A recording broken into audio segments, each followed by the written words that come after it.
সম্মানিত উপস্থিতি, আমি একটি হাদিস পাঠ করেছি যে হাদিসটি সহিহ বুখারী সহ বিভিন্ন হাদিসের কিতাবে বর্ণিত হয়েছে। সাহল ইবনে সাদ রাদিয়াল্লাহু তাআলা আনহু থেকে হাদিসটি বর্ণিত। নবী করিম সাল্লাল্লাহু আলাইহি সাল্লাম বলেছেন, মাইয়াদমান লি মা বাইনা লিহিয়াইহি ওয়া মা বাইনা রিজলাইহি আযমান লাহুল জান্নাহ। হাদিসের খোলাসা হলো, যে ব্যক্তি দুটি অঙ্গের দায়িত্ব নেবে, যে এই অঙ্গগুলোকে কোরআন এবং হাদিসের নির্দেশনার বাইরে পরিচালিত করবে না, ব্যবহার করবে না, শতভাগ নিয়ন্ত্রণ করার চেষ্টা করবে, এই দুটি অঙ্গের দায়িত্ব যদি কোনো ব্যক্তি নেয়, নিজের শরীরের দুটি অঙ্গ, এগুলোকে আল্লাহর নাফরমানিতে ব্যয় করবে না, আল্লাহর আনুগত্যে ব্যয় করবে, কোরআন হাদিসের নির্দেশনার বাইরে সেগুলোকে ব্যবহার করবে না, এই মর্মে যদি কেউ দায়িত্ব নিতে পারে, নিজের অঙ্গের দায়িত্ব নিজে, নবীজি সাল্লাল্লাহু আলাইহি সাল্লাম বলেছেন, আযমান লাহুল জান্নাহ, আমি তার জন্য জান্নাতের দায়িত্ব নিলাম। মুহতারাম হাজরিন, এই হাদিসটি আজ ঘরে ঘরে স্বর্ণের অক্ষরে লিখে বাধাই করে রাখার মতো। স্বর্ণের অক্ষরে লিখে বাধাই করে রাখার কথা বলে আমি বোঝাতে চেয়েছি, এই হাদিসকে অক্ষরে অক্ষরে আজ আমাদের জীবনে বাস্তবায়ন করা দরকার। বিশেষ করে আমরা যারা বয়সে তরুণ আছি, তাদের জন্য এই হাদিসটি আরো বেশি তাৎপর্যপূর্ণ, আরো বেশি গুরুত্বপূর্ণ। কারণ এই হাদিসে নবী করিম সাল্লাল্লাহু আলাইহি সাল্লাম সিলেবাসে করে শর্ট করে দিয়েছেন। আপনার ঈমানটা যদি শিরক মুক্ত থাকে, কুফর মুক্ত থাকে, ঈমানটাকে যদি আপনি ভাই নির্ভেজাল করতে পারেন, বড় কোনো ত্রুটি না থাকে, এটা খুব কঠিন কাজ না, একেবারেই সহজ কাজ। ঈমান বিষয়ক ইলম আপনি যদি অর্জন করেন, বিশেষ করে ঈমান আকীদা বিষয়ক মৌলিক যে গ্রন্থগুলো আছে সেগুলো যদি পাঠ করতে পারেন, আর ঈমানকে যদি আপনি শিরক মুক্ত রাখতে পারেন, তাওহীদটাকে যদি ঠিক রাখতে পারেন, এরপর মোটা দাগে যে আমলগুলো আছে, 5 ওয়াক্ত সালাত, রমজানের সিয়াম, সম্পদ ফরজ হলে যাকাত, হজ, ইসলামের রুকনগুলো, এগুলো আপনি করতে পারেন।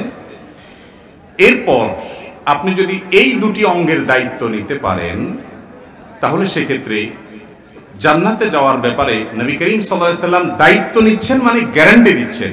গ্যারান্টিটা দুনিয়ার কোনো আলেম, দুনিয়ার কোনো মৌলভী সাহেব দিচ্ছেন না, কোনো মুফতি সাহেব, শেখ সাহেব, খতিব সাহেব, ইমাম সাহেব দিচ্ছেন না। স্বয়ং আল্লাহর হাবিব, আল্লাহ রাসূল সাল্লাল্লাহু আলাইহি ওয়াসাল্লাম হাউজে কাউসারের যিনি দায়িত্বশীল থাকবেন, পানি বন্টন যার জিম্মাদারিতে থাকবে, আল্লাহর নবী স্বয়ং দায়িত্ব নিচ্ছেন যে এই দুটি অঙ্গের দায়িত্ব যদি কেউ নিতে পারে তোমাদের মধ্যে, আমি তার জান্নাতের দায়িত্ব নিলাম, গ্যারান্টি দিলাম। আর সেই দুটি অঙ্গের একটি হলো ভাইরা মা বাইনা লিহিয়াইহি, দুই চোয়ালের মধ্যবর্তী অঙ্গ, অর্থাৎ মুখ। কেউ যদি দুটি চোয়াল, এর যে হাড্ডি, এর মধ্যবর্তী অঙ্গ অর্থাৎ মুখের দায়িত্ব নিতে পারে, এবং এই দুই চোয়ালের মাঝে দুইটা চোখও আছে, অবশ্য দৃষ্টির হেফাজতে চলে আসে এখানে। বিশেষ করে মুখের কথাই মুহাদ্দিসিনে ইকরাম এই হাদিসের ব্যাখ্যায় বলেছেন, দুটি চোয়ালের মধ্যবর্তী অঙ্গ অর্থাৎ মুখ, এটার যদি কেউ হেফাজত এবং নিয়ন্ত্রণের দায়িত্ব নিতে পারে, যেটাকে সে কন্ট্রোল করবে, কোরআনের নির্দেশের বাইরে তার মুখ ব্যবহার হবে না, হাদিসের নির্দেশের বাইরে তার মুখ ব্যবহার হবে না, এই প্রতিজ্ঞা যদি কেউ করে এবং এটা যদি সে করতে পারে, ঠিক রাখতে পারে, আর ওয়ামা বাইনা রিজলাইহি, দুই রানের, দুই পায়ের মধ্যবর্তী অঙ্গ অর্থাৎ নিজের সম্ভ্রম, নিজের ইজ্জত, নিজের লজ্জাস্থান, নিজের যে যৌন অপরাধ সংক্রান্ত বিষয় আছে, সেগুলো থেকে যদি নিজেকে হেফাজত করে, যৌবনকে এবং গোটা জীবনকে যদি সেক্সুয়াল যত অপরাধ আছে, যৌনতা সংশ্লিষ্ট যত অপরাধ আছে, সেগুলো থেকে বাঁচিয়ে সচ্চরিত্রবান থাকতে পারে, নিজেকে হেফাজত রাখতে পারে, জেনা এবং জেনার আনুষঙ্গিক সব বিষয় থেকে যদি নিজেকে মুক্ত রাখতে পারে, এই ব্যক্তির জন্য জান্নাতের গ্যারান্টি। ভাইরা আমার, এমন একটা সময় আমরা পার করছি, এই দুটি কাজ আল্লাহর জমিনে একজন ইমানদার মুসলমানের জন্য সবচেয়ে কঠিন কাজ হয়ে গেছে। আল্লাহর কসম, 5 ওয়াক্ত সালাত আদায় করা, নামাজ পড়া এত কঠিন না, যাকাত দেওয়া এত কঠিন না, যদিও সেগুলো ইসলামের রোকন, মৌলিক কাজ, প্রধান কাজ, সেগুলো আজকাল আমাদের জন্য এত কঠিন না যত কঠিন এই দুটি অঙ্গকে হেফাজত করা। ঠিক না ঠিক? নিজের এই দুই চোয়ালের মধ্যবর্তী অঙ্গ অর্থাৎ মুখের হেফাজত বলতে আমার মুখ দিয়ে কোনো গীবত হবে না, কারোর পেছনে কোনো সমালোচনা হবে না। কাজটা কি সহজ না কঠিন? কি পরিমাণ কঠিন একদিন একটু নোট করে দেখবেন, সকাল থেকে রাত পর্যন্ত আমি গীবত করব না, কারোর পেছনে এমন কথা বলবো না যেটা তার সামনে বললে তার কষ্ট হয়, মনে কষ্ট হয়, কোনোভাবেই বলবো না। মানুষের পেছনে তার দোষ যদি তার মধ্যে থাকেও সেটার আলোচনা তার অগোচরে আরেকজনের কাছে করব না, প্রতিজ্ঞা করে দেখেন। এবং সারাদিনে যে পরিমাণ মিস্টেক হয়, গীবত হয়ে যায়, সেগুলোকে একটু নোট করেন, দিন শেষে দেখবেন গীবতের পাহাড় হয়ে গেছে। ঠিক না ঠিক? এই মুখ দ্বারা অশ্লীল কোনো কথা বলবো না, কারণ হাদিসে নিষেধ আছে। এই মুখ দ্বারা মিথ্যা বলবো না, কারণ কোরআন এবং হাদিসে নিষেধ আছে। এই মুখ দ্বারা কোনো মানুষকে আঘাত করব না, কোনো মানুষকে কষ্ট দিব না। আল মুসলিমু মান সালিমাল মুসলিমুনা মিন লিসানি ওয়া ইয়াদি। মুসলমান সে যার মুখ দ্বারা কেউ কষ্ট পায় না, আঘাত প্রাপ্ত হয় না। আজ আমাদের মুখ দ্বারায় চতুর্পাশে মানুষকে অনবরত আমরা কষ্ট দিচ্ছি, অধিকার নষ্ট করছি, আমাদের জবান নষ্ট করছি। ঠিক না ঠিক ভাই? এই মুখ দিয়ে আমরা হারাম খাচ্ছি। হারাম খাওয়া থেকে বাঁচা সহজ না কঠিন? কিরকম কঠিন? কেউ যদি আল্লাহর সবচেয়ে বড় ওলি, নেককার এবং আব্দে সালেহ, ভালো মানুষ দেখতে চায়, তাহলে ইমানের, ইসলামের গুরুত্বপূর্ণ মৌলিক বিষয় সেগুলো সেগুলোকে রক্ষা করার পর, ঠিকঠাক রাখার পর, উপার্জনের শতভাগ হালাল উপার্জনের জন্য যে ব্যক্তি জিহাদ করে, নিজের সঙ্গে সংগ্রাম করে, সমাজের সঙ্গে সংগ্রাম করে, পরিবারের সাথে সংগ্রাম করে, হারাম আমি আমার শরীরে ঢুকাবো না, এই ব্যক্তি হলো এই যুগের জীবন্ত আল্লাহর ওলি।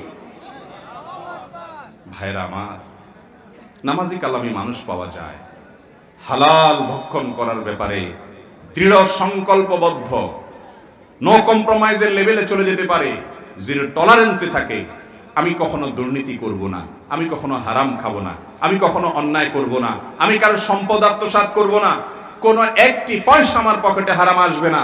তাতে আমার স্ত্রী নাখোশ হোক, সন্তান নাখোশ হোক, বাবা মা নাখোশ হোক, পরিবার নাখোশ হোক, বন্ধুরা পাত্তা না দেখ, সমাজে গুরুত্ব না পাই, সব ক্ষেত্রে আমি অবহেলিত থাকি, কিন্তু আমি আমার হারাম ভক্ষণ করার অপরাধ থেকে নিজেকে বাঁচাবো, এই সংকল্প করা এই যুগে সবচেয়ে কঠিন কাজগুলোর একটি। এই জন্য এই দুই চোয়ালের মধ্যবর্তী অঙ্গ অর্থাৎ মুখকে যদি আপনি কন্ট্রোল করতে পারেন, এই জবান দ্বারা যদি কারোর কষ্টের কারণ না হন, গীবত শিকায়েত না করেন, আপনি যদি কাউকে কটু উক্তি না করেন, কারোর নামকে ব্যঙ্গ না করেন। ইসলামের নামে আমরা অনেকে আজকাল নাম ব্যঙ্গ করছি। ঠিক না ঠিক? ইসলামের নামে নাম ব্যঙ্গ করছি। আমার অপছন্দের লোকটাকে এমন শব্দ দিয়ে আমি মন্তব্য করছি, ঘায়েল করছি এবং কুধারণা করছি, কটূক্তি করছি, যেটা ইসলাম আমাকে এলাও করে না। ইমানদার কখনো লাইসাল মুমিনু বিত্তাআন ওয়ালাল লাআন ওয়ালাল ফাহিশ ওয়ালাল বাদি, ইমানদার কখনো গালিবাজ হতে পারে না। আপনি সোশ্যাল মিডিয়াতে ভিন্ন মতের মানুষকে বা একজন ইসলাম বিদ্বেষী মানুষকে, একজন নায়িকাকে, মডেলকে তার অশ্লীলতার কারণে, তার ব্যক্তিগত অপরাধের কারণে আপনি কটূক্তি করলেন, মন্দ কথা বললেন, খারাপ কথা বললেন, একটা গালি দিলেন, সওয়াব হবে না গুনাহ হবে? কিন্তু সেই কাজগুলো আমরা ইসলামের নাম দিয়া সোশ্যাল মিডিয়াতে করি কি করি না? ইমানদার নিজের এই মুখকে হেফাজত করবে, মানে হলো তার হাত দ্বারা, মুখ দ্বারা, ভাষা দ্বারা কাউকে কষ্ট দিবে না, কারোর হক নষ্ট করবে না। আর সবচেয়ে কঠিন কাজ হলো হালাল ভক্ষণ করবে। আর দুই পায়ের মধ্যবর্তী অঙ্গ অর্থাৎ লজ্জাস্থানকে হেফাজত করবে। এই কাজটা কি সহজ না কঠিন?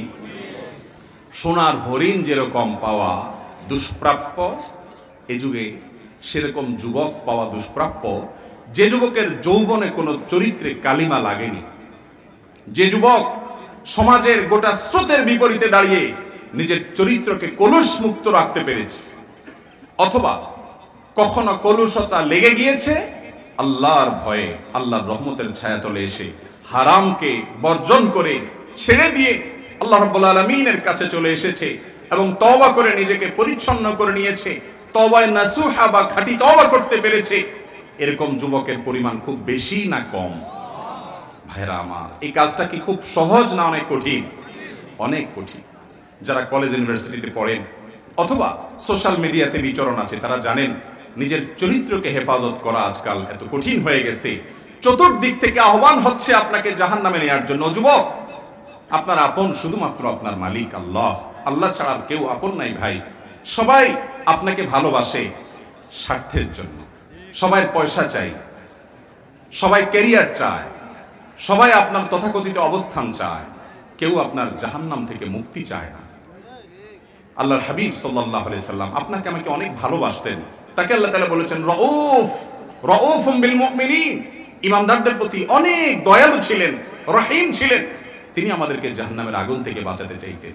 আজ দেখবেন বিভিন্ন কোম্পানি, মাল্টিন্যাশনাল কোম্পানি, যারা আমাদের দেশ থেকে টাকা পয়সা কুড়িয়ে কাচিয়ে নিয়ে যাচ্ছে ব্যবসার নাম দিয়ে এসে, তারা আমাদের যুবকদেরকে পেস্টের ব্যবসা করতে এসে পেস্টের প্রচারণার নাম দিয়ে আমাদের যুবকদেরকে, আমাদের তরুণ প্রজন্মকে, আমাদের পরিবারগুলোকে ভেঙে খান খান করে ধ্বংস করে দিচ্ছে। তারা আমাদের যুবকদেরকে বলছে দ্বিধাহীন ভালোবাসা করতে। দ্বিধাহীন ভালোবাসা কি? মুসলমানের সাথে ভালোবাসা হবে খ্রিস্টানের। মুসলমান মেয়ের, হিজাবি মেয়ের ছবি এঁকে এবং ক্রুশের ছবি আঁকানো আমার খ্রিস্টান আরেক ভাইয়ের বা আরেক মানুষের ছবি এঁকে দুজনের মধ্যকার অবৈধ সম্পর্ক করার জন্য তাদেরকে উস্কানি দিয়ে বলছে দ্বিধাহীন ভালোবাসা করতে। অর্থাৎ তরুণদের মধ্যে যে দ্বিধা আছে, আল্লাহর ভয় আছে, লাজ লজ্জা আছে, ন্যূনতম শরম এবং লজ্জা শরম আছে, সেগুলো যেন দূর হয়ে যায়, দ্বিধা যেন দূর হয়ে যায়, সেই দূর করার চেষ্টা করছে। ঠিক না ঠিক? আমাদের তরুণদের মধ্যে আজকাল সিনিয়রদেরকে রেসপেক্ট করার, সম্মান করার ব্যাপারে দ্বিধা কাজ করে। এক সময় তরুণরা মুরব্বীদেরকে দেখলে বাসে সিট ছেড়ে দিত, রাস্তার পাশে দাঁড়িয়ে যেত, সম্মান শ্রদ্ধা করত, বাবার সমান বড় লোকদের সামনে জোরে কথা বলতে তাদের ইতস্ততা বোধ হতো, লজ্জা পেত। আজ সে লজ্জা উঠে গেছে। আজ যুবকদের মধ্যে মুরব্বীদেরকে সম্মান করতে দ্বিধা হয়, ভালো কাজ করতে দ্বিধা হয়, নামাজ পড়তে দ্বিধা হয়, দাঁড়ি রাখতে দ্বিধা হয়, ভালো কাজ করতে দ্বিধা হয়। শয়তান এই সমস্ত দ্বিধা তৈরি করে। সেই দ্বিধাগুলো দূর করার জন্য কোনো আয়োজন নাই। ইমানদারের যে সৌন্দর্য আছে, লজ্জাশীলতা, হারাম কাজ থেকে বেঁচে থাকার মতো ইমানি শক্তি, সেই দ্বিধা যারা দূর করতে চায় তারা আমাদের বন্ধু না শত্রু? ভাইরা আমার, এই সমাজে অবৈধ সম্পর্কের কারণে তরুণরা বাবা মার অবাধ্য হচ্ছে, সংসারগুলো ভেঙে খান খান হচ্ছে, পরিবার ব্যবস্থা ধ্বংস হচ্ছে। অথচ বিভিন্নভাবে আমাদের যুবকদেরকে ধ্বংসের দ্বারপ্রান্তে নিয়ে যাচ্ছে। ও যুবক, জাহান্নামে যাওয়ার জন্য চতুর্মুখী দাওয়াতের এই সময়ে তোমাকে সিদ্ধান্ত গ্রহণ করতে হবে, জান্নাতের পথে যাবে নাকি জাহান্নামের পথে যাবে। আল্লাহ তাআলা আমাদেরকে জান্নাতের পথে চলার তৌফিক দান করুন। মুহতারাম হাজরিন, তাহলে দুটি অঙ্গের দায়িত্ব নিতে হবে, মুখ আর লজ্জাস্থান। মনে রাখবেন, লজ্জাস্থানের হেফাজত এত কঠিন হয়ে গেছে, আবারও বলছি, নামাজ এত কঠিন না, রোজা এত কঠিন না, মাথায় টুপি লাগানো এত কঠিন না, মুখের দাড়ি নেওয়া এত কঠিন না, নিজের চরিত্রে কালিমা লাগবে না, কোনো মেয়ের সাথে আমার হারাম সম্পর্ক থাকবে না, রিলেশন থাকবে না, আল্লাহর জন্য আমি অ্যাভয়েড করব। আমার ক্লাসের সব বন্ধুরা করে, আমার পরিচিতের সব যুবকরা করে, জান্নাতে যাওয়া যুবকের সংখ্যা থাকবে কম। বাদাল ইসলামু গরিবা ওয়া সায়াউদু কামা বাদা ফাতুবা লিল গুরাবা। নবী সাল্লাল্লাহু আলাইহি সাল্লাম বলেছেন, ইসলাম যখন শুরু হয়েছে তখন ইসলাম গরীব ছিল, মিসকিনের মতো, অসহায়ের মতো, পথিক মুসাফিরের মতো ছিল, সংখ্যা অনেক কম ছিল, কেউ ইসলামকে আশ্রয় দিতে চাইতো না। এরপর ইসলাম গোটা পৃথিবীতে ছড়িয়ে পড়বে। কিয়ামতের আগে আবার একটা সময় আসবে যখন পৃথিবীতে ইসলামটা এরকম আজ মুসাফিরের মতো হয়ে যাবে এবং কেউ ইসলামকে আশ্রয় দিতে চাইবে না। মুসাফিরকে যেরকম কেউ আপন ভাবে না, সে যেরকম অসহায় থাকবে, ইসলামের অবস্থা এরকম থাকবে। ফাতুবা লিল গুরাবা।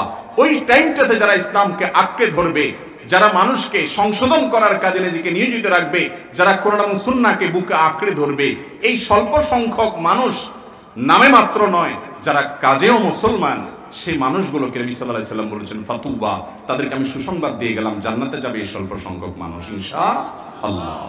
আমরা এই গরিব এবং স্বল্প সংখ্যক মানুষের মধ্যে থাকবো তো ইনশাআল্লাহ। গোটা সমাজ একদিকে চলে যাক, আমি আমাকে হেফাজত করব। আবার বলছি ভাই, দুই চোয়ালের মধ্যবর্তী অঙ্গ, নিজের মুখ, এটাকে হারাম বক্ষণ থেকে, জুবানের অপব্যবহার থেকে, সমস্ত হারাম কথা কাজ থেকে, হারাম আচরণ উক্তি থেকে এবং লজ্জাস্থানকে সমস্ত অশ্লীলতা থেকে, সমস্ত অনাচার থেকে, বিবাহে ব্যবহৃত সম্পর্ক থেকে বাঁচানোর চেষ্টা করতে হবে। শয়তান দেখুন, এই দুটি অপরাধ করাবার জন্য সমস্ত সিস্টেমকে সে চেঞ্জ করে দিচ্ছে। গোটা সিস্টেমকে এমন ভাবে তৈরি করেছে, আপনি আর যা করতে না পারেন, আপনি সুবহানাল্লাহ পড়তে পারবেন, নামাজ পড়তে পারবেন, সবকিছু করতে পারবেন, কিন্তু চোখের হেফাজত আপনি চাইলেও করতে পারবেন না, এত কঠিন হয়ে গেছে। মুখের হেফাজত আপনি চাইলেও করতে পারবেন না, এত কঠিন হয়ে গেছে।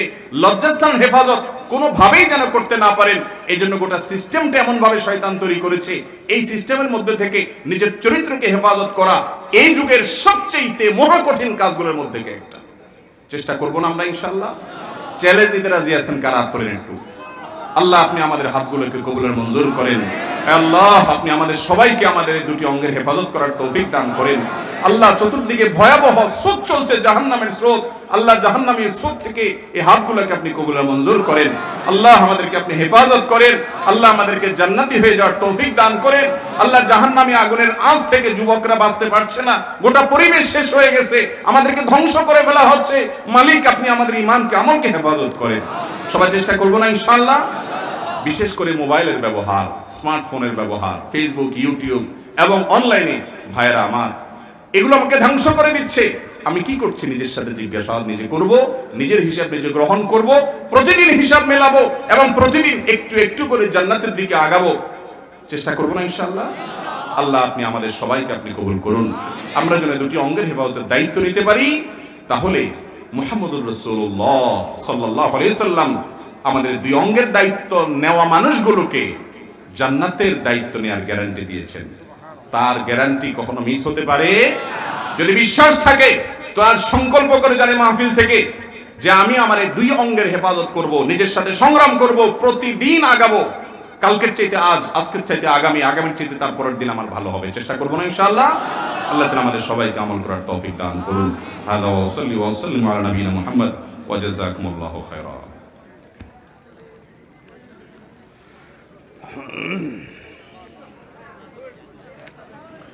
ভাই আলহামদুলিল্লাহ, এত তারকা, এত ওলামা ইকরাম এখানে আছেন। আমার তো আজকে প্রশ্ন উত্তর দেওয়াটা কঠিন হয়ে যাবে, এত আলেমের সামনে কথা বলা। আমি তো চাইছিলাম যে ভাগ্যযোগে সবাই করি, কিন্তু সময় এত কম যে আর কোনোভাবেই দেরি করা যাচ্ছে না। বিসমিল্লাহ। ক্যামেরাম্যানরা খুব জলদি বসেন, খুব জলদি বসেন, সময় নেই। এক ভাই প্রশ্ন লিখেছেন, আমাদের প্রিয় নবী সাল্লাল্লাহু আলাইহি সাল্লাম আমরা জানি রাতে দাঁড়িয়ে নামাজ আদায় করতেন। উনি যখন নামাজ পড়তেন তখন দীর্ঘক্ষণ কিয়াম করার কারণে ওনার পা মোবারক ফুলে যেত এবং অনেক সময় ফেটে রক্ত বের হয়ে যেত, যা আমরা সাধারণত জানি। আমার প্রশ্ন হলো, উনি নামাজ পড়া অবস্থায় যদি পা মোবারক ফেটে পানি এবং রক্ত বের হতো, তাহলে ওনার নামাজে কি কোনো সমস্যা হতো না? যেহেতু রক্ত বা পুজ ক্ষতস্থান হতে গড়ায় পড়লে ওযু ভাঙে। দেখুন, নবী করিম সাল্লাল্লাহু আলাইহি সাল্লাম যখন রাতে নামাজ পড়তেন, বিশেষ করে তাহাজ্জুদের নামাজ, ভোর রাতে, আম্মা জান আয়েশা রাদিয়াল্লাহু আনহা বলেছেন, লা তাসআল আন হুসনিহিন্না ওয়া তুলিহিন্না, সে নামাজের যে সৌন্দর্য ছিল আর বলো না। তিনি যখন দাঁড়িয়ে নামাজ কেরাত পড়তেন, এত দীর্ঘ সময় পড়তেন, মনে হতো তিনি আর বোধহয় রুকুতে যাবেন না। রুকুতে গেলে এত সময় নিয়ে তাসবিহ পাঠ করতেন, মনে হয় আর মাথা তুলবেন না। সেজদা গেলে একই অবস্থা হতো, সেজদা থেকে উঠলে একই অবস্থা হতো। দীর্ঘ সময় নিয়ে তিনি আদায় করতেন। কত বেশি কষ্ট করতেন যে স্বয়ং আল্লাহ রাব্বুল আলামিন তাকে বলছেন যে কুমিল লাইলা ইল্লা কালিলা, হে রাসূল আপনি রাতে দাঁড়িয়ে নামাজ পড়েন, কিন্তু কিছু সময় নিজের শরীরের জন্য রাখেন, একটু ঘুমান। আল্লাহ বলছেন এত বেশি লম্বা সময় নিয়ে রাতে দাঁড়িয়ে তাহাজ্জুদ আদায় করতেন। ভাইরা আমার, এই নামাজ, এই সালাত আজ কোথায় বলেন? আমরা তো কিভাবে নামাজ শেষ করে তাড়াহুড়া করে বের হব সেজন্য প্রতিযোগিতা লিপ্ত হই। নামাজের স্বাদ সম্পর্কে আমরা বিভিন্ন সময় বলেছি, ভয় নেই আজ। নামাজের স্বাদ যদি আমরা পেতাম, আল্লাহর কসম নামাজ থেকে গুলি করে আমাদেরকে কেউ সরাতে পারতো না। আমরা যে হুলস্থুল করি এর মূল কারণ হলো ইবাদতের স্বাদ আমরা পাই না। আর ইবাদতের স্বাদ কেন পাই না? চোখের গুনাহের কারণে, হারাম বক্ষরের কারণে, সাধারণ পাপাচারের কারণে। এগুলোর কারণে ইবাদতের স্বাদ নষ্ট হয়ে যায়। তো প্রশ্নকর্তা যেটি বলেছেন যে নবী সাল্লাল্লাহু আলাইহি ওয়াসাল্লাম পা ফুলে যেত, হ্যাঁ এটা ঠিক। তিনি যখন দাঁড়িয়ে সালাত আদায় করতেন তার পা মোবারক ফুলে যেত দীর্ঘ সময় দাঁড়িয়ে থাকার কারণে। কিন্তু ফুলে গিয়ে সেটা ফেটে গিয়ে রক্তপুঁজ বের হতো, এরকম কোনো কথা কোনো হাদিসে আসছে বলে আমার জানা নেই। এটা অতিরঞ্জন এবং বাড়াবাড়ি, আমি যতটুকু জানি। হাদিসে আসছে শুধু পা ফুলে যেত, অতএব ফেটে রক্ত বের হয়ে যেত, এত সময় দাঁড়িয়ে তিনি সালাত আদায় করেছেন, এরকম কোনো হাদিস আমার জানা মতে নাই। আমরা নবী সাল্লাল্লাহু আলাইহি সাল্লামের মর্যাদা বর্ণনা করতে গিয়ে যদি বাড়াবাড়ি করি, তাতে কি সওয়াব হবে না গুনাহ হবে? তিনি বুখারীর হাদিসে বলেছেন, লা তুতরুনি কামা আতরাতিন নাসারা ইবনে মারইয়াম, তোমরা আমার মর্যাদা বর্ণনা করতে গিয়ে সীমা লঙ্ঘন করো না, যেমন খ্রিস্টানরা ইবনে মারইয়াম বা ঈসা আলাইহিস সালামের মর্যাদা বলতে গিয়ে সীমা লঙ্ঘন করেছে। বিধায় আমাদেরকে এই ব্যাপারে দায়িত্বশীল হতে হবে। এরপরের প্রশ্ন হলো, বোনদের হক নিয়ে কিছু বলুন। শেষ করে দিতে হবে।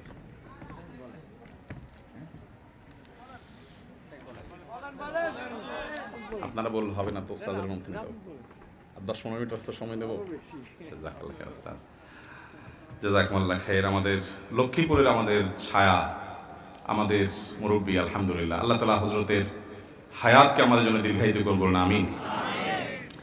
এরপরে প্রশ্ন হলো বোনদের হক কি কি? দেখুন, বোনদের হক সবচাইতে বেশি আমরা পদদলিত করি, এবং এই পদদলিত করার সবচেয়ে বড় মাধ্যম হলো বাবার সম্পদে আমরা বোনের হক দেই না। যারা আমরা জানি যে আমার বাবার সম্পদে আমার বোনের হক আছে, আমার যেরকম আছে, আমার ভাইয়ের যেরকম আছে, তারাও ঘুরায় ফিরে সেটাকে হালাল করি। আর পদ্ধতিটা হলো এই, বোনকে বলি আমরা ডেকে এনে, একটা সিন ক্রিয়েট আর কি যেটাকে বলে, ডেকে এনে পরিবারের সবাই মিলে বসে বোনদেরকে নিয়ে, বাবা মাও আছে, বেশিরভাগ মুরব্বীরা এই কাজগুলো করেন, আল্লাহ ওনাদের মাফ করুক, দেখাই না বলে মা এখন তো আল্লাহ তোমাদেরকে অনেক দিছে, মাশাআল্লাহ বিয়ে শাদী হয়ে গেছে, পরের ঘর বাড়িতে চলে গেছো, তোমাদের বিয়ে শাদীতেও তো অনেক টাকা পয়সা আমরা খরচ টরচ করছি, আল্লাহ চাহেন তো আরও তো খরচ করবো, সামনে আবাসে আসি আমরা, এখন তোমার ভাইরা তাদের তো আসলে কিছু নাই, এর তো তেমন কিছু নাই, 2-4টা বিল্ডিং আছে, 2-4 কোটি টাকা আছে, এর বেশি তো আর নাই, মানে এটার বলে না, কিন্তু এরকম থাকলেও বেশিরভাগ মুরব্বীরা এরকম করে, তো এদের তো তেমন কিছু নাই, তো এখন তোমরা তোমাদের তো হক, আমি তো তোমাদের হক মারতে পারি না, এখন তোমরা যদি অনুমতি দাও তাহলে একটু তাদেরকে ছাড় দিতে পারি, তোমরা যদি বলো যে ঠিক আছে ভাইদের তো বেশি কিছু নাই, তাহলে তোমরা একটু লামসাম কিছু নিয়ে যদি দাবি ছাড়ি দাও, তখন এবার মেয়ে কি করে? মেয়ে বেচারি বাপের সামনে, মার সামনে, ভাই বোন সবাই সামনে যদি বলবে না না না আব্বা আমি হক ছাড়বো না, আমারটা আমার বুঝাই দেন, এটা বলবে কোনো মেয়ে? এটার বলে সিন ক্রিয়েট করা। সিন ক্রিয়েট করে এমন পরিস্থিতিতে ফেলে দিচ্ছে, মেয়ে বাধ্য হয়ে বলে আব্বা আব্বা ঠিক আছে আপনারা যেটা ভালো মনে করেন, মনে তার সন্তুষ্টি থাকুক আর না থাকুক সে বলতে বাধ্য হয়, কারণ ভাইয়ের থেকে, বোন থেকে, বাপের এখান থেকে জোর করে সম্পদ নিলে এই ভিটাতে তার আসতে হবে, বাবা মার ভিটা, নিজের জন্মস্থান, নিজের নারী যেখানে পোতা আছে, স্বামীর সংসারে যত সুখেই থাকুক, বাপের ভিটাতে জন্মস্থানে তো একটু আসতে মনে চাইবে, পাড়াতে মনে চাইবে, ঠিক না ঠিক? যদি সেখান থেকে সম্পদ এইভাবে জোর করে নিয়ে যায়, তো এই ভাই বোন, এই মা বাপ যারা সিন ক্রিয়েট করে সম্পদ নিয়ে যাওয়ার জন্য, ছিনতাইয়ের জন্য, ডাকাতি করার জন্য আমাকে ডেকে বসাইছে, তারা তো আমাকে আর আসতেও দিবে না, বাধ্য হয়ে মেয়ে বলে ঠিক আছে আব্বা আপনি যেটা করেন, তখন আব্বা বলে আলহামদুলিল্লাহ। ভুল বলছি না ঠিক বলছি ভাই? এই চিত্র আমাদের সমাজে আছে না নাই? এমন যুবক কে মজলিসে আছেন যে সংকল্প করবেন আমার বাবার সম্পদে আমার বোনের এক পাই করে ওলামায়ে কেরাম থেকে হক জেনে আমি আদায় করেই ছাড়বো ইনশাআল্লাহ? আছেন তো ইনশাআল্লাহ? এই দেশে জমির মালিকানা যে দলিলে লেখা আছে, এই দলিলে বেশিরভাগ লোক হাত তোলে নাই, ভাই বলছেন হাত তোলে নাই না?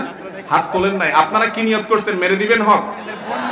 ফাঁক ফোকর, ও বোন নাই এমনও হইতে পারে, দেখছেন? মাশাআল্লাহ, দেখছেন ইমানদারের প্রতি কেমন সুধারণা করতে হয়। আল্লাহু আকবার। জি ভাই, হয়তো বোন নাই, তারা এজন্য হাত তোলেন নাই, ঠিক আছে আলহামদুলিল্লাহ, আমরা সুধারণা করলাম, কিন্তু ভাইরা আমার কপালে সিল লাগাই ফেললেও কোনো লাভ হবে না, মানুষের হক নষ্ট করি, অনেক ডেঞ্জারাস জিনিস ভাই। আপনারা বোনদের হক মারার জন্য একটা জাল হাদিস বাইর করছেন। জাল হাদিসটা হলো নোয়াখালী এলাকা, এটা এখানে বলে বাপের সম্পদ থেকে বোনরা যদি হক নেয় তাহলে তাদেরকে হয় না। হয় না মানে সয় না, কি বলে না এলাকাতে? কয় বাপের ভাইয়ের হক নিলে, মাইয়ারা বাপের ভাইয়ের হক নিলে হেতা করে হয় না, মানে এটা নিলে তাদেরকে সয় না। চিন্তা করেন, একই বাবার সন্তান আপনিও আপনার বোনও, আপনি নিলে মাশাআল্লাহ বরকত নাজিল হইতে থাকবে, আর ও নিলে ওখানে গজব নাজিল হইতে থাকবে। এর চাইতে জালিয়াতি, এর চাইতে বড় বাটপারি চিটারির মাসআলা আর আল্লাহর জমিনে হতে পারে না। মান কাযাবা আলাইয়া মুতাআম্মিদান ফালিয়াতাবাওয়া মাকআদাহু মিনান নার। নবী সাল্লাল্লাহু আলাইহি ওয়াসাল্লাম বলেছেন যে আমার নামে মিথ্যা কথা বললো, কোরআন হাদিস যেটা বলে নাই বানায়া বললো, সেজন্য তার জাহান্নামের রিজার্ভেশন, টিকেট রিজার্ভেশন করে ফেলে। এত বড় ডেঞ্জারাস অপরাধ। বোনদের হক দেব তো ইনশাআল্লাহ? আচ্ছা, বোনদের হক দেওয়ার পরে সাধারণত ভাইরা যদি তারা কিছু নেয়ও কাটাকাটি করে, এরপরে বোনদেরকে আর মনে করে পর হয়ে গেছে, তাদের হক তো তারা নিয়েই গেছে। আসলে কি তাই? আপনার বাপের ভিটা থেকে, বাপের সম্পদ থেকে বোনের হক যদি নিয়ে যায় পাই করে সব, তারপরেও মরণ পর্যন্ত রক্তের এই বন্ধনকে, আত্মীয়তার সম্পর্ককে রক্ষা করাকে আল্লাহ তাআলা আপনার জন্য ফরজ করে দিয়েছেন। আপনার বোনকে আপনাকে দাওয়াত দিয়ে খাওয়াতে হবে, আনতে হবে, আদর করতে হবে, এবং তার খোঁজ খবর নিতে হবে, সম্পর্ক বজায় রাখতে হবে। সম্পদ নিয়ে গেছে দেখে আপনি তার খোঁজ খবর নেবেন না, আপনি স্বার্থপর, আপনি আত্মীয়তার সম্পর্কে ছিন্নকারী। নবী সাল্লাল্লাহু আলাইহি ওয়াসাল্লাম বলেছেন আত্মীয়তার সম্পর্কে ছিন্নকারী জান্নাতে যেতে পারে না। একই কথা বোনদের জন্য প্রযোজ্য। অনেক ক্ষেত্রে বা কোন অল্প ক্ষেত্রে হলেও বোনরা ভাইদের উপরে জুলুম করে। শুধু টানে নিতেই থাকে, ঠিক না ঠিক? আর ওই জামাই যেগুলা, এগুলা বেশিরভাগই এমন কাজ করে যে কাজটা আসলে ব্যাককলের কাজ। সেটা কি? শ্বশুর বাড়ি থেকে যৌতুক না। আরে বেটা, যৌতুক নিবা কেন? তোমার বউ তো বিশাল সম্পদ সেখান থেকে পাবে ইনশাল্লাহ। খুদ খায় পেট নষ্ট করে কেন? আমরা বেশিরভাগ ক্ষেত্রে খুদ খায় পেট নষ্ট করি, হারাম খাই, হালাল থেকে মাহরুম হই, ঠিক না ঠিক? কারোর বাচ্চা হয়েছে, বলে মিষ্টি খাওয়ান। আমি কি মিষ্টি আটার দলা খাবেন কেন? আপনি কবেন গোশত খাওয়ান, আকিকা সুন্নাত। মিষ্টি খাইতে বলছে কি আপনাকে? আমরা সব সস্তায় সারে ফেলি। আর যেই খাওয়ায় ওই বেচারা আরেক লুজার, কারণ 10-20 কেজি মিষ্টির টাকাও দেওয়া লাগে, আকিকা তো মাফ হয় না, সেটাও করা লাগে ডবল। সে তো গোশতের দাওয়াত দিবে। তো সব ক্ষেত্রে আমরা ভুল করি, যার কারণে লুজার হই। এই জন্য বোনদেরকে হক দেব পাই করে। বোনরাও এক্ষেত্রে কোনো প্রকার অন্যায় যেন ভাইদের না হয়। আত্মীয়তার সম্পর্ক রক্ষা করা ফরজ। ভাই বোনের সম্পর্কটা সবচেয়ে নিকটবর্তী আত্মীয় আপনার মা বাবার পরে আপনার ভাই বোন। চেষ্টা করবো না আমরা ইনশাল্লাহ হক আদায় করার। আল্লাহ তাআলা আমাদেরকে তৌফিক দান করুন। এরপরের প্রশ্ন, টাকা দিয়ে জমি বন্ধক রেখে ওই জমির ফসল কি হালাল হবে? টাকা দিয়ে যদি জমি বন্ধক রাখেন, সেই বন্ধকি জমিনটা মূলত গ্রান্ট হিসাবে থাকবে। আমরা যে লোন দেওয়া নেওয়া করি, আজকাল তো বিশেষ করে আরো সমস্যা, যে লোন যে নিছে একবার হাওলাত নিতে পারলে এরপরে সে চম্পট, তার পিছে ঘোরা লাগে ফকিরের মতো। তো এটা যেন করা না লাগে, এই জন্য ইসলাম বলেছে ফারিহানুম মাকবুদা, কোরআন বলেছে আপনি তার কাছ থেকে বন্ধক রাখবেন, যে তুমি যদি ধানাই ফানাই করো, আমি মুরব্বীদেরকে নিয়ে, এলাকার মুরব্বীদেরকে নিয়ে, মান্যগণ্যদেরকে বসে এই তোমার বন্ধকের জিনিসটা বিক্রি করে যেন আমি টাকা নিতে পারি, এই জন্য জমির দলিল রাখবেন। বন্ধকটা হলো গ্র্যান্ট হিসাবে, কিন্তু তার জমি সেই ভোগ করবে। আপনার কাছে শুধু বিক্রয় করার ক্ষমতা অথবা তাকে আটকানোর ক্ষমতা থাকবে, যাতে করে সে আপনার লোন দিতে বাধ্য হয়। এখন আমরা মনে করি যে আমি লোন দেবো আর কোনো স্বার্থ হবে না, এটা কেমন কথা? এই জন্য তার কাছ থেকে সুবিধা আদায় করার জন্য জমিনটা ভোগ করি। এটা জায়েজ নাই। এই ভোগ করাটা কি নাই ভাই? জায়েজ নাই। তারটা সে ভোগ করবে, আপনার কাছে শুধু বন্ধক থাকবে। এখন এরকম হলে তো কেউ আজকাল লোন দিবে না। এটা হলো অবস্থা। স্বার্থ ছাড়া থুতু ফেলে না যখন লোন দিবে বিনা পয়সায়। ভাইরা আমার, লোন দিলে কোনো ক্ষেত্রে সাদকা বা দানের চাইতেও সওয়াব বেশি হতে পারে। এত বড় একটা ফজিলতপূর্ণ কাজ। কিন্তু দেখেন, সুদি সিস্টেম আমাদেরকে এমন জায়গায় নিয়ে গেছে, আমরা এখন নিঃস্বার্থে লোন দেওয়ার কথা কল্পনাও করতে পারি না, ঠিক না ঠিক? তো এই জন্য বন্ধকি জমিন হোক, বন্ধকি জিনিস হোক, সেটা ভোগ করা যিনি লোন দিয়েছেন তার জন্য জায়েজ নাই। নামাজের পর্ণ ভিডিওর কথা স্মরণ হয়ে গেলে কি নামাজ নষ্ট হয়ে যাবে? এ বিষয়ে আমরা এর আগে বিভিন্ন জায়গায় উত্তর দিয়েছি। সংক্ষেপে বলি, পর্ণ ভিডিওর কথা যদি নামাজের ভিতরে স্মরণ হয়, তাহলে এটা তো নামাজের মনোযোগকে নষ্ট করলো এবং ডেঞ্জারাস অপরাধ হলো। আল্লাহ রাব্বুল আলামিনের সামনে দাঁড়িয়ে পাপের কথা যখন স্মরণ হবে, তখন আল্লাহর ভয়ে নিজেকে আল্লাহর দিকে রুজু করার চেষ্টা করবেন, তওবাকারী হওয়ার চেষ্টা করবেন, যে আমি কত বড় অন্যায় করেছি, যে অন্যায়ের ছাপটা নামাজের মধ্যে আসছে। আমি প্রায় সময় বলি, ভাইরা আমার, চোখের গুনাহ এত ডেঞ্জারাস, আপনি সেজদা যাবেন, চোখের সামনে ভাসবে কি দেখেছেন এতক্ষণ, এত জঘন্য অপরাধ। এই জন্য বললাম, এই যুগে এই অপরাধ থেকে বাঁচা কঠিন হয়ে গেছে, মহামারীর মতো হয়ে গেছে। এটা থেকে আমরা চাইলেও বাঁচতে পারি না। এই জন্য সংগ্রামটা আরো বেশি করতে হবে। আল্লাহ বলেছেন, তোমাদের দৃষ্টিকে তোমরা নামিয়ে রাখো, হেফাজত করো। এখন দৃষ্টি আমরা নামাই না, শুধু তাকাইতে থাকি। বিশেষ করে সোশ্যাল মিডিয়া আমাদেরকে চোখের গুনাহ ইজি করে দিয়েছে। আমরা এটা থেকে বাঁচার চেষ্টা করবো না ইনশাআল্লাহ। আল্লাহ আমাদেরকে তৌফিক দান করুন। তো যদি নামাজের ভিতরে স্মরণ এসে যায়, নামাজ ভঙ্গ হবে না, কিন্তু সঙ্গে সঙ্গে তওবা করে নিজেকে ভৎসনা করে, যে আমি কত নিচু মানুষ, কত ফাসিক মানুষ, যে নামাজের মধ্যে আল্লাহর অবাধ্যতার কথা আমার স্মরণ হয়েছে। আল্লাহর কাছে লজ্জিত হয়ে চোখের পানি ফেলে মাপ চেয়ে নিতে হবে, নিজেকে নামাজের দিকে আনতে হবে। ইনশাআল্লাহ নামাজ হয়ে যাবে। এরপর প্রশ্ন হলো, ওযু করে নামাজ পড়ার পর যখন আমি প্রসাব করি, পেশাব করার পর সবসময় মনের মাঝে সন্দেহ চলে আসে যে আমি পবিত্র কিনা। আমি জানি সন্দেহ থাকলে নামাজ হয় না, এখন আমার করণীয় কি? দেখেন, সন্দেহের রোগ কিছু শয়তান সৃষ্টি করে, এগুলোর কাজই হলো সন্দেহ সৃষ্টি করা। খিনজাব নামে একটা ইবলিস আছে, এর কাজ হলো নামাজের সন্দেহ সৃষ্টি করা। তো ওযু নিয়ে, পবিত্রতা নিয়ে যদি সন্দেহ হয় আপনার ওযু আছে কি নাই, এই রোগটা রোগ হিসাবে আছে, আবার বাস্তবেও আমাদের প্রায় সময় সন্দেহ হয়। বিশেষ করে শীতের সময়, যখন আমরা আসরের টিপ দিয়ে এশা পর্যন্ত সারার চেষ্টা করি, ঠিক না ঠিক?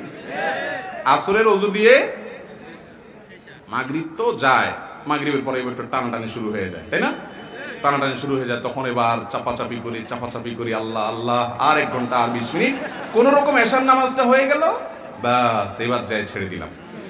আচ্ছা ভাই, এই কাজটা কি ভালো না খারাপ? নবী করিম সাল্লাল্লাহু আলাইহি ওয়াসাল্লাম বলেছেন, আলা আদুল্লুকুম আলা মা ইয়ামহুল্লাহু বিহিল খাতায়া ওয়া ইয়ারফাউ বিহিদ দারাজাত। 3টি আমলের কথা কি তোমাদেরকে আমি বলে দিব না, যে আমলগুলোর মাধ্যমে আল্লাহ গুনাহ মাফ করে দেন আর বান্দাকে জান্নাতি হিসাবে, ইমানদার হিসাবে তার ক্লাসকে উন্নীত করে দেন, আফার ক্লাসের মুসলমান বানাই দেন। সাহাবা একরাম বলেন, ইয়া রাসূলুল্লাহ, অবশ্যই বলেন। আমলের পাগল ছিলেন তারা।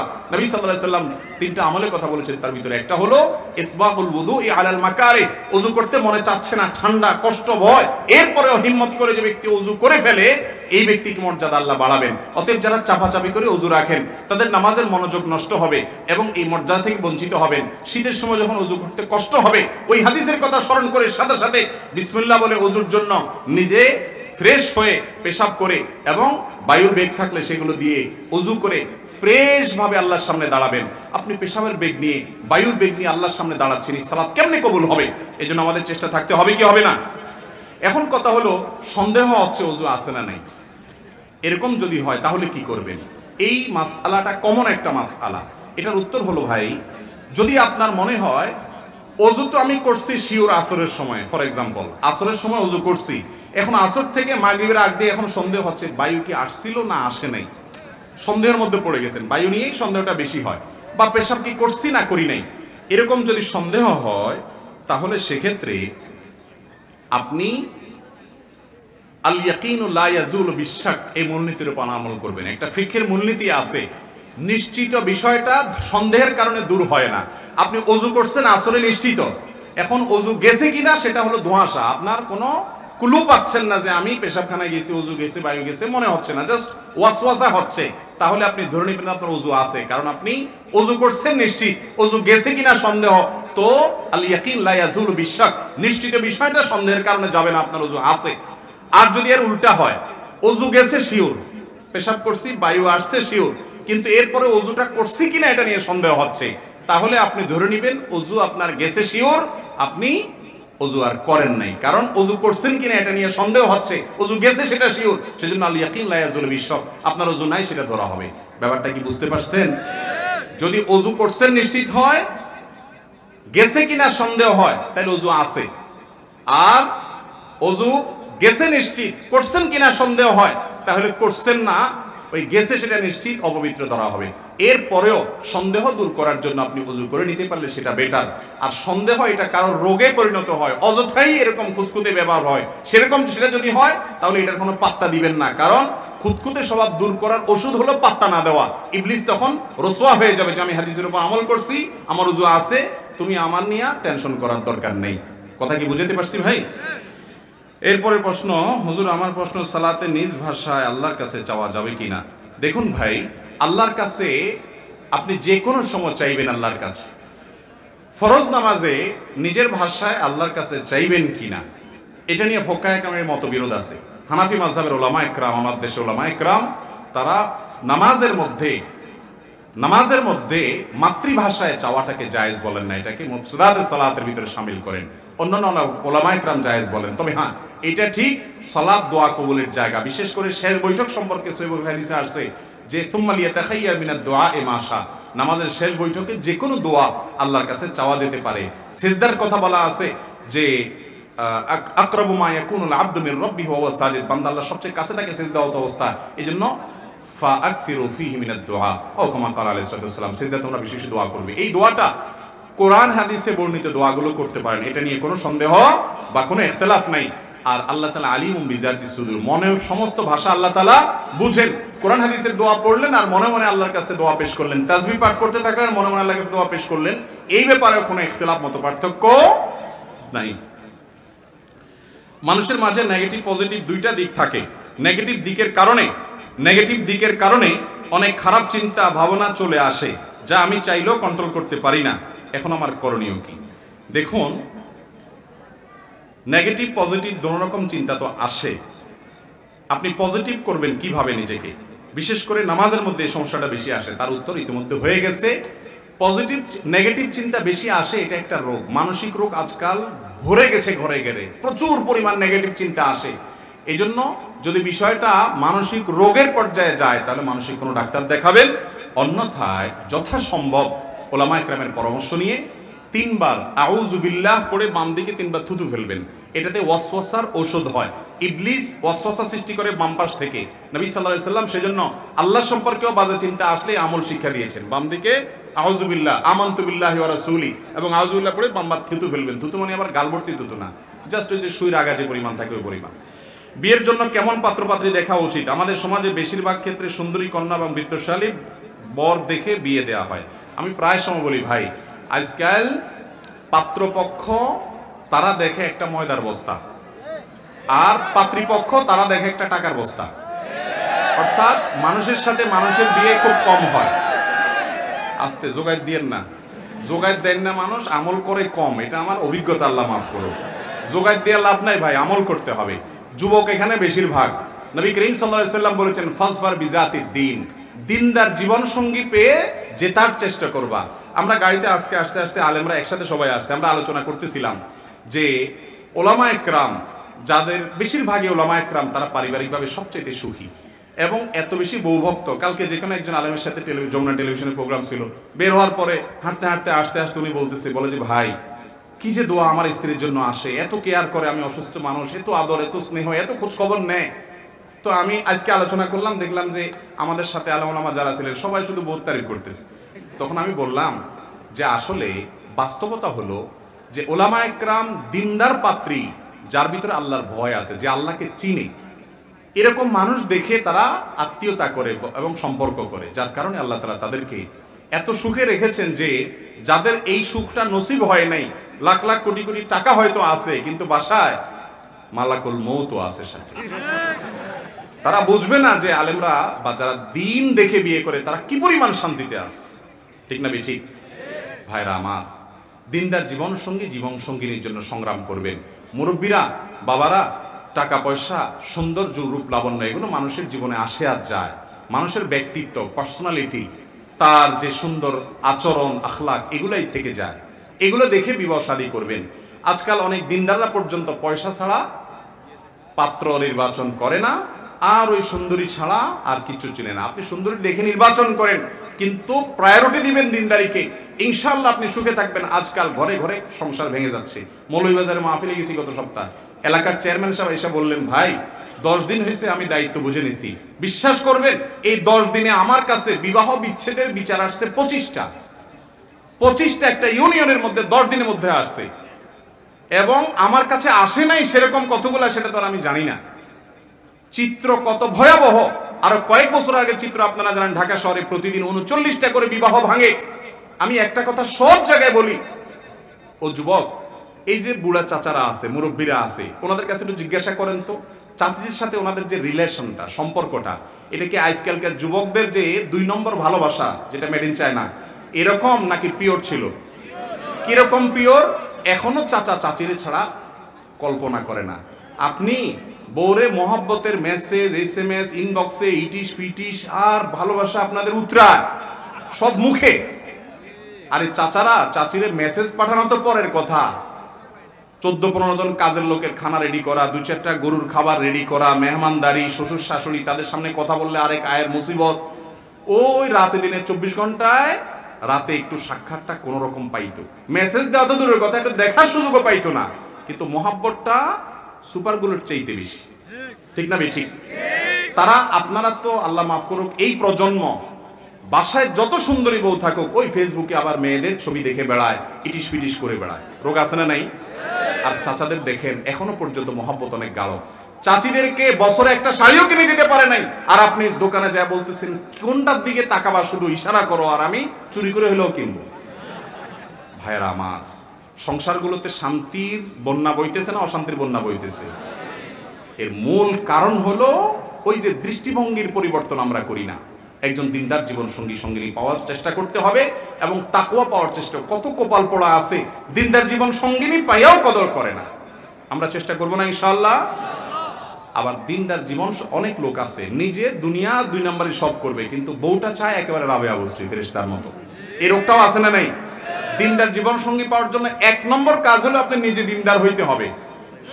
আপনি নিজে দিনদার হইতে হবে, কারণ আত-তাইয়্যিবুনা লিত-তাইয়্যিবাত আত-তাইয়্যিবাতু লিত-তাইয়্যিবিনা ওয়াত-তাইয়্যিবুনা লিত-তাইয়্যিবাত। এর একটা তাফসীর এটা যে ভালো কথা বললে ভালো কথা পাবে। আরেকটা তাফসীর অনেক উলামা কেরাম এটাও বলেন যে ভালোর জন্য ভালো আল্লাহ মিলায়। তাই বলে আবার যারা খারাপ ধরে নিয়েন না, তাহলে আমার বউটা নির্ঘাত খারাপ। কারণ ফেরাউনের ঘরে আসিয়া ছিল কি ছিল না? লূত আলাইহিস সালাম আল্লাহর নবীর ঘরে ফাসেকা ছিল কি ছিল না? অতএব আপনার নিজের চরিত্র খারাপ দেখে ধরে নিয়েন না যে আমার বিপরীতের চরিত্র খারাপ। সব দিক ঠিক রেখে মাথায় রেখে আমাদের চলতে হবে। ভালো জীবন সঙ্গী পাওয়ার জন্য ভাইরা আমার, যুবকরা নিজের চরিত্রটাকে হেফাজত করেন। আমি একটা কথা সবসময় বলি, ভালোবাসা এটা হলো সফট ড্রিঙ্কসের জাঁজের মতো। সফট ড্রিঙ্কসের জাঁজ দেখছেন? ঠাস করে খুলে ফেললে ফুস করে কিন্তু যা আছে এগুলা সব কয়েক সেকেন্ড এর ভিতরে শেষ, এরপরে কিন্তু আর ফুস করে না, করে? ভালোবাসাটা হলো এরকম, অসময়ে অজাগায় নষ্ট করবেন, বিয়ের পরে আর ভালোবাসা আর পুঁজিতে দেখবেন টান পড়ে গেছে। এই জন্য যারা ফাসেক তাদের প্রেমের বিয়েতে বা এই সম্পর্কগুলোতে শান্তি। আমি একটা কথা বলি ভাই, প্রেমের শিক্ষক যারা যারা আপনাকে সারাদিন উস্কায়, নাটকের মধ্যে দেখায় কিভাবে মা বাবার সাথে বেয়াদবি করে গোটা সমাজকে বৃদ্ধাঙ্গুলি দিয়ে আপনি ওই জরিনার হাত ধরে পালায় যাবেন, মায়ের খাবেন, ভূত হয়ে যাবেন, তারপরেও আপনি বলবেন না জরিনারই চাই, এগুলো শিখায় না? শিখায় না? এই প্রেমের শিক্ষক যারা নাটক সিনেমা বা বিভিন্ন মডেলিং এ যারা আছেন, আমি সবার কথা বলতেছি না, যারা এগুলো ট্রেনিং দেয় সারাদিন আপনাদেরকে, এদের দাম্পত্য জীবনটা হলো এরকম যে পত্রিকার পাতা খুললে দেখা বিয়ে নম্বর 6, বিয়ে নম্বর 7, বিয়ে নম্বর 8, ঠিক না বেঠিক? এত ভালোবাসা শিখায়, নিজের ভালোবাসা টিকে না, 2 দিন পরে মেড ইন চায়নার মতো ভেঙে যায়। এদের থেকে ভালোবাসা শিখবেন না মুহাম্মদ রাসূলুল্লাহ সাল্লাল্লাহু আলাইহি ওয়াসাল্লাম থেকে শিখবেন? তাহলে চরিত্রকে হেফাজত করতে হবে। যুবক, এই যুগে সবচেয়ে কঠিন কাজ এটা, চরিত্রকে হেফাজত করা। চ্যালেঞ্জ নেব না ইনশাআল্লাহ? আল্লাহ আমাদেরকে তৌফিক দান করুন। নেক বিবি পাওয়ার জন্য দোয়াও করতে হবে। সূরা ফুরকান আয়াত নম্বর 74, রব্বানা হাব লানা মিন আজওয়াজিনা ওয়া যুররিয়াতিনা কুররাতা আয়ুন ওয়াজআলনা লিল মুত্তাকিনা ইমামা। আমি ছাত্র জীবনে যখন এই আয়াতের অর্থ বুঝছি, যখন মাদ্রাসার এমন ক্লাসে পড়ছি যে অর্থ বুঝছি, এরপর থেকে এই আয়াত পড়া আমি কখনো ছাড়ি নাই। আলহামদুলিল্লাহ, আল্লাহ রাব্বুল আলামিন এমন জীবন সঙ্গী আমাকে না শুধু, বেশিরভাগ আলেম আমাদেরকে দান করেছেন। সব হুজুররা শুধু দেখি আপনার বইয়ের তারিফ করে। আমি বলি কি ব্যাপার, সবাই দেখি বইয়ের তারিফ করে। ভাইরা আমার, তারিফ তো বোঝা যায় ফেক না আসল। আল্লাহ তাআলা তাদেরকে সুখে রাখছেন, যারা বুঝেন তারা সেটার কদর করেন। এই জন্য ভালো বউ পাওয়ার জন্য অন্তত চরিত্রটাকে ভালো রাখবো তো ইনশাআল্লাহ। আল্লাহ আমাদেরকে হেফাজত থাকার তৌফিক দান করুন। আমি সংক্ষেপ করে দিতে চাইলেও হয় না আসলে।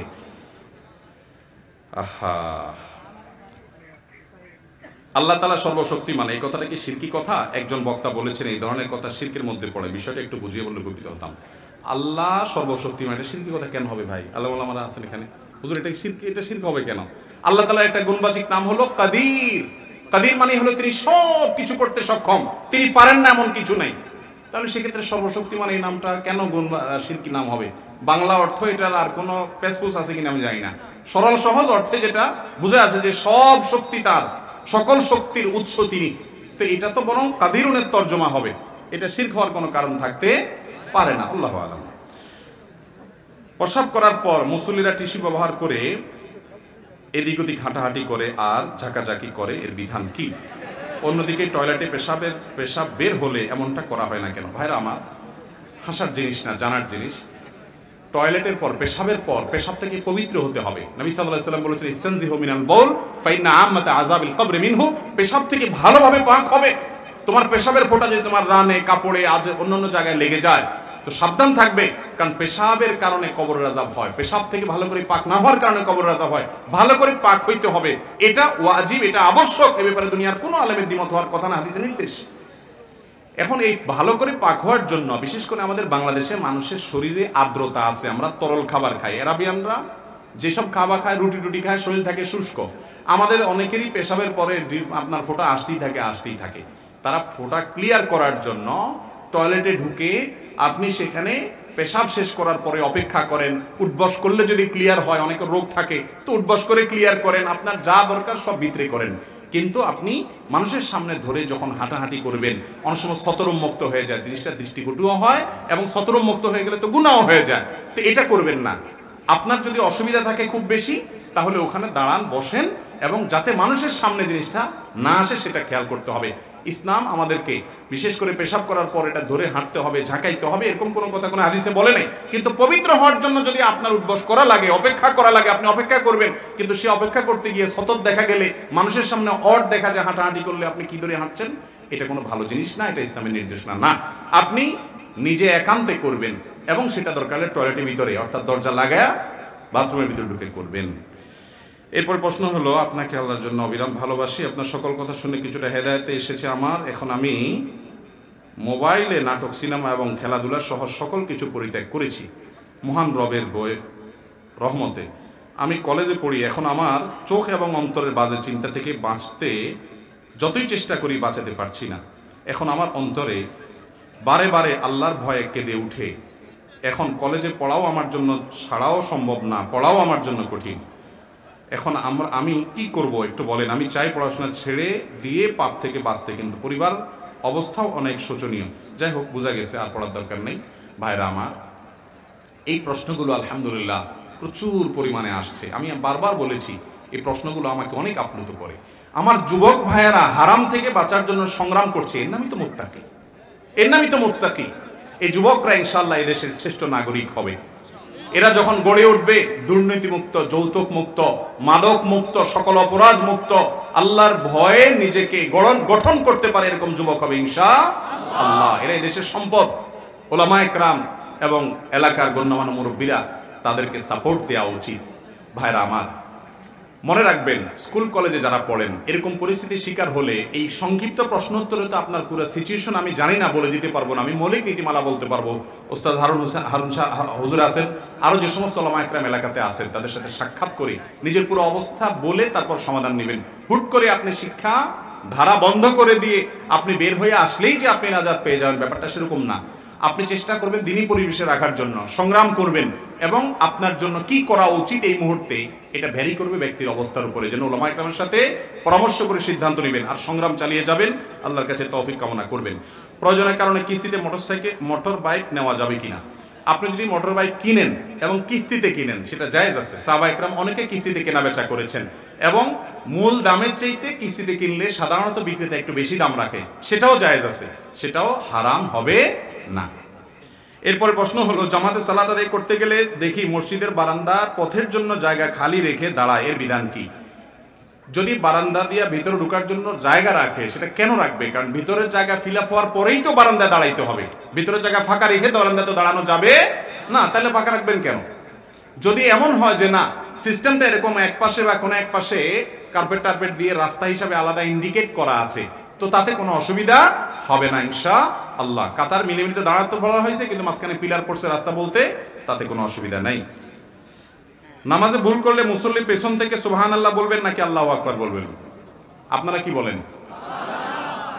আমাদের দেশে আল্লাহু আকবার বলতে বলতে অভ্যাস হয়ে গেছে না? এটা ভুল ভাই। নবী করিম সাল্লাল্লাহু আলাইহি সাল্লাম বলেছেন, আত-তাসবিহু লির-রিজাল ওয়াত-তাসফিকু লিন-নিসা। ইমাম সাহেবের ভুল হলে মহিলারা হাতে বাড়ি দিয়ে বুঝাবে ইমাম সাহেবকে, আর পুরুষরা মুক্তাদি থাকলে তারা কি বলবে? সুবহানাল্লাহ, সুবহানাল্লাহ। মানে আশ্চর্য, এটা বলতে হয় সুবহানাল্লাহ, আল্লাহ পবিত্র। আরে ইমাম সাহেব কি করে বলবো আল্লাহু আকবার? তো ভালো কিছু করলে জয় সরে বলবেন আল্লাহু আকবার। ইমাম সাহেব আপনি ভুল করেছেন, আল্লাহু আকবার। এটা কি খাটে? এটা হাদিসেও নাই, খাটেও না। সুবহানাল্লাহটা খাটে। সুবহানাল্লাহ মানে কি? আপনি একটা ভুল করে বসছেন, সুবহানাল্লাহ, আল্লাহ পবিত্র, আরে ভুল করছেন ইমাম সাহেব। ইমাম সাহেব তখন সাবধান হবেন। কিন্তু আমাদের ওই অভ্যাস হয়ে গেছে আল্লাহু আকবার বলা। ইমাম সাহেবরে মুক্তাদিরা লোকমা দেবেন কি দিয়া? সুবহানাল্লাহ দিয়া। গোসল করার সময় ওযু করলে পা কখন ধৌত করব? জামা কাপড় পরিবর্তনের পর নাকি পুকুর থেকে উপরে ওঠার পর? আপনি গোসল করার পর সুন্নাত হলো পা সবার শেষে ধোয়া। এখন সবার শেষে বলতে আপনি পুকুর থেকে যখন উঠে গেলেন, ওযু করে তো নামলেন, নামার পর যখন উঠে গেলেন, ওঠার সময় পাও ধুয়ে তারপর সই দিয়ে উঠলেন। এখন আপনি জামা কাপড় সেটা পাল্টাইও করতে পারেন, কিন্তু জামা কাপড় পাল্টাতে যদি শরীরের অঙ্গ প্রত্যঙ্গ শুকায় যায়, তাহলে এটা সুন্নার খেলাফ হবে। যত দ্রুত সম্ভব পাও ধুয়ে ফেলতে হবে। আর যদি টয়লেটে ওয়াশরুমে ধোন, তাহলে আপনার সব কাজ শেষ, কাপড় চোপড় পাল্টালেন, বের হওয়ার সময় পাওটা ধুয়ে আপনি বের হয়ে চলে আসেন। কথা কি বুঝতে পারছি? কিন্তু কাপড় চোপড় পাল্টাতে যদি এত সময় লাগে যে সব শুকায় যায়, তাহলে শুকায় যাওয়ার পরে যদি অন্য অঙ্গ ধোন, তাহলে সুন্নতের খেলাফ হবে। পরপর ধোয়াটা সুন্নত। যদি কাপড় চোপড় দিতে পড়তে অনেক সময় লাগবে মনে হয়, তাহলে কাপড় চোপড় পরে আগেই ধুয়ে ফেলবেন, তাদের সুন্নতের উপর আমল হবে ইনশাআল্লাহ। 10:40 বেজে গেছে। উস্তাদের বসায় রেখা যতক্ষণ বেয়াদবি করছে, এটা আমার দ্বারা হয় না কখনো। উস্তাদের নির্দেশে তাও করলাম। আলহামদুলিল্লাহ, যেহেতু আরো মেহমানরা আছেন,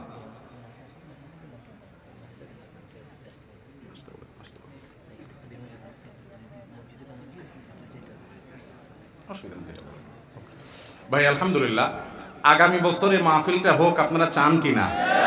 এই যে মুরব্বীদের ছায়া আমাদের উপরে আছে, ওলামায়ে কেরাম আছেন, আপনারা চান তো ইনশাআল্লাহ? তাহলে এটা তো হবে না, দোতলা একটা প্যান্ডেল করা যায় কিনা? তানভীর ভাই একটু খেয়াল রাখেন। কারণ এই যে ভাইরা, যুবক ভাইরা দাঁড়ায় রয়েছে কত সময় ধরে, এত সময় ধরে পাও ব্যথা হয়ে যায়, ঠান্ডা হয়ে যায়। আল্লাহ তাআলা আপনাদের শ্রমকে কবুল করুন। যে কথাগুলো শুনছেন ভাইরা আমল করবেন, বিশেষ করে মাইয়াদমান লিমা বাইনা রিজলাইহি ওয়া মা বাইনা লিহিয়াইহি ওয়া মা বাইনা রিজলাইহি আদমান লাহুল জান্নাহ। এই হাদিসের উপরে আমল করবেন, দুইটা অঙ্গের হেফাজত করবেন, সংকল্প করবেন তো ইনশাআল্লাহ। আর কোনোটা মানেন আর না মানেন, এইটা যদি মানেন জান্নাতের গ্যারান্টি নবী সাল্লাল্লাহু আলাইহি ওয়াসাল্লাম দিয়ে দিয়েছেন। আল্লাহ আমাকে, আপনাকে, আমাদের সবাইকে আমল করার তৌফিক দান করুন। এই মাহফিলটার জন্য নিশান ভাই অনেক চেষ্টা করছেন এবং জবরদস্তি একরকম আমাদের সাইফুল্লাহ ভাইয়ের উপরে প্রেসার দিয়েছেন, ক্যান্সেল করে আসতে হবে। যাই হোক, আল্লাহই ব্যবস্থা করে দিয়েছে সেটা, এবং সব ওলামা একরাম আসছেন। সাইফুল ভাই ধানমন্ডি তাকওয়া মসজিদের খতিব, ওনাকেও আমরা পেয়ে গেছি, মুরব্বীদের নসিহতও আমরা পেয়েছি, আহমদ বনি ইউসুফ ভাইয়ের মতো মানুষ আমরা পেয়ে গেছি। আলহামদুলিল্লাহ, আল্লাহ তাআলা আমাদের সবাইকে বাকি কথাগুলোকে আমলের নিয়তে শোনার তৌফিক দান করুন। ভাই, খুব বেশি সময় হয়তো আর নেওয়া হবে না, কিন্তু আপনারা শেষ করে যাবেন। আল্লাহ তাআলা আমাদের সবাইকে আমলের তৌফিক দান করুন। হাদা ওয়া সাল্লি ওয়া সাল্লিমু আলা নবিনা মুহাম্মদ ওয়া জাযাকুমুল্লাহু খায়রা।